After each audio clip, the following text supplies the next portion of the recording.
Stock market में एक कहावत है, बड़े प्लेयर्स के साथ चलो, छोटे प्लेयर्स के साथ नहीं। क्योंकि जब बड़े इंस्टीट्यूशंस खरीद रहे होते हैं तो बाजार का मूड बदल रहा होता है।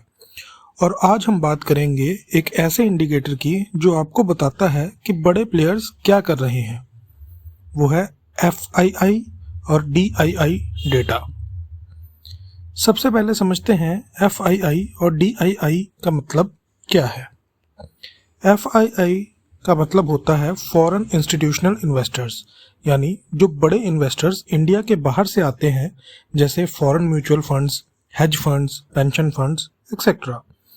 DII का मतलब है डोमेस्टिक इंस्टीट्यूशनल इन्वेस्टर्स, यानी जो इंडिया के अंदर बड़े इन्वेस्टर्स हैं, जैसे Indian mutual funds, insurance companies, banks, pension funds. ये दोनों मार्केट के ट्रेंड सेटर्स होते हैं क्योंकि इनके पास पैसा बहुत होता है, और जब ये खरीदते हैं तो मार्केट में लिक्विडिटी आती है, और जब ये बेचते हैं तो बाजार में प्रेशर पड़ता है। इसको सिंपल एग्जांपल से समझो। मान लो एक छोटी क्रिकेट लीग हो रही है और आपको पता चल जाता है कि विराट कोहली और रोहित शर्मा एक ही टीम में खेल रहे हैं। आपको ऑलरेडी फील हो जाएगा कि ये टीम स्ट्रांग है क्योंकि टॉप प्लेयर्स एक साथ हैं। मार्केट में FII और DII वही टॉप प्लेयर्स हैं। अगर दोनों एक ही डायरेक्शन में चल रहे हैं, दोनों खरीद रहे हैं, तो मार्केट में बुलिश सेंटिमेंट स्ट्रांग हो जाता है, और अगर दोनों बेच रहे हैं तो बेयरिश प्रेशर बढ़ जाता है। अब सवाल आता है, ये डेटा कैसे देखें। सिंपल है, सेंसिबल ऐप में जाओ और FII DII डेटा सेक्शन खोल लो।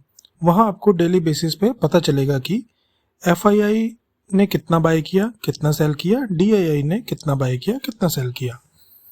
आपको ये वैल्यूज करोड़ में दिखेंगे। फॉर एग्जांपल, अगर FII ने 3500 करोड़ का नेट बाय किया और DII ने 1200 करोड़ का बाय किया, तो इसका मतलब ये है कि दोनों तरफ से मार्केट में पैसा आ रहा है, यानी ऊपर जाने की प्रोबेबिलिटी ज़्यादा है।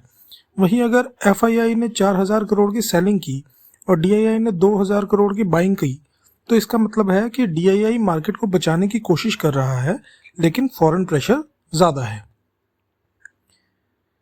इंट्राडे या शॉर्ट टर्म ट्रेडिंग में FII DII डेटा एक स्ट्रॉन्ग कॉन्फिडेंस बूस्टर का काम करता है। अगर आप देखते हो कि FII ने पिछले 2-3 दिन लगातार बाइंग की है, तो आप अपने बुलिश सेटअप्स पे ज़्यादा कन्विक्शन के साथ ट्रेड ले सकते हो। और अगर FII ने सेलिंग मोड में है, तो आप बेयरिश ट्रेड्स पे फोकस कर सकते हो या फिर अवॉइड कर सकते हो जो रिस्की लॉन्ग्स है आपके उनको। याद रखो, सिर्फ FII DII डेटा पे ट्रेड मत लो। इसको अपने प्राइस एक्शन, टेक्निकल एनालिसिस और ऑप्शन चेन डाटा के साथ कंबाइन करो। जैसे क्रिकेट में सिर्फ एक प्लेयर से मैच नहीं जीता जाता, वैसे मार्केट में सिर्फ एक डेटा पॉइंट से पैसा नहीं बनता। FII DII डेटा बस एक इंडिकेटर है।